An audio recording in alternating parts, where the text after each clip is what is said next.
UPPL नि केन्डिडेटआ देरहानाया बे खाथांखा।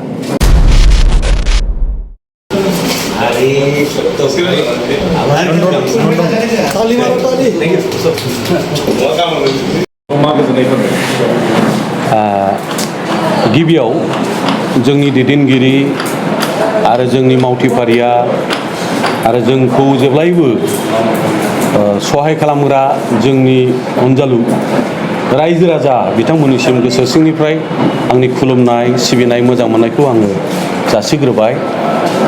दा बिजाथि जानाया गोजोननायनि बाथ्रा, मोजां मोननायनि बाथ्रा, लोगोसे बहाय दायित्व मावनाय रेसपन्सिबिलिटि आरो बिबानाबो गोगोम जायो। बिबानाबो गोगोम जायो। बेखौ नायनानै नाथाय आं बांद्राय सिरियास एबा बिराद रिक्स जागोन आं बेखौ सानाखै एबा बेखौ फिल खालामाखै।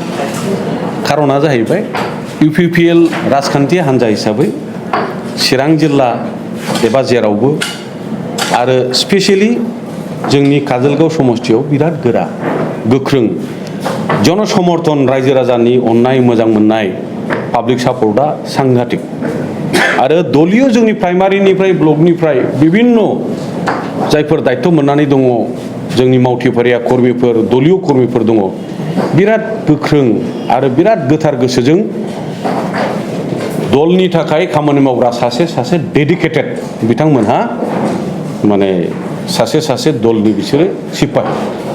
बे परिस्थितियाव हारसिङै दिनैहाय बिजाथि हिसाबै बिराद खस्थ' खालामनांगोन आं बेखौ सानाखै। आं नङा गुबुन सासे सोरखौबा होयोब्लाबो काजोलगाव समस्थियाव UPPL नि केन्डिडेटआ देरहानाया बे खाथांखा। बे बास्तब सैथो। सार बुंनो थाङोब्ला मोनसे समाव नोंथांमोना टेबोल गंसेयावनो ओंखाम जालायो होनजागोन। फानिराम ब्रह्म बिथाङा BPF दोलोनिफ्राय बिजाथि महरै नैबे काजोलगावनिनो बा नोंजों जुजिगोन दा माबायदि जागोन सानो सार? बियो लोगोल' नङा, बेबो सासे संग्रामि दैदेनगिरि नेता। बिथांनि व्यक्तित्वखौ आं जेब्लायबो सनमान होयो, आं बेखौ अनो।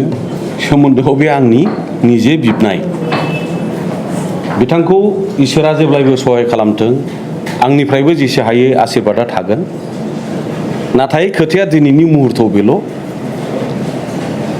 BPF राजखान्थि हान्जा हिसाबै काजोलगावआव देरहानायनि खुनु चान्स गैया।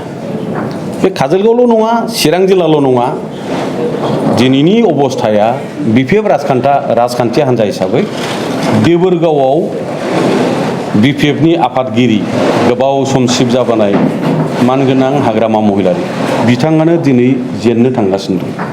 दा बिथाङा जेनोब्ला आफादगिरिया लिडारा जेनोब्ला बहाय मामा BPF राजखान्थि हान्जा हिसाबै बे जोंनि BTC आव आसामाव रायजो राजानि गेजेराव मामा BPF थाबावगोन नामा? थाया। आरो इतिमध्य थांनाय बाराव जेसेबां देरहादोंमोन BPF निफ्राय देरहाखानाय MCLA फ्रानो बांसिन UPPL आवनो जगदान जानानै दिनैहाय EM MCLA जानानै दं। आरो बे खोथाखौ हाग्रामा महिलारि बिथाङाबो मिथियो। गतिके गाव जिहेतु जेनखानो थांबाय बेवहाय बिथाङा बेसेबां गोसो होनानै गुबुन गावनि केन्डिडेटखौ देरहाहोनायनि थाखाय खामानि मावगोन बियो डाउटफुल।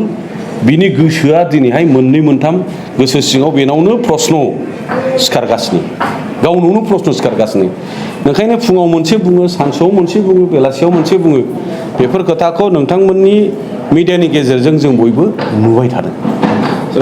UPPL दोलोनिफ्रायनो माखासे गोबां सोद्रोमाफोर दंमोन जायफोरा गावनि बियाबावनो आं केन्डिडेट मोनगोन होननानै एक्सपेक्ट खालामनानै आसा खालामनानै दंमोन। खिन्थु मैयानि फोसावनायनि गेजेराव बिथांनि नामा फैयासै। बिथांमोनखौ सारा मा बुंहरनो सानो? बे खेत्रआव जों बयखौबो रेसपेक्ट होनांगोन। बयनिबो पार्टियाव थानानै खामानि मावनाय एबा जिखिनि अबदान होनाय बियो जेब्लायबो बाख्नायथाव आरो बेखौ जोङो जेब्लायबो रेसपेक्ट खालामनांगोन।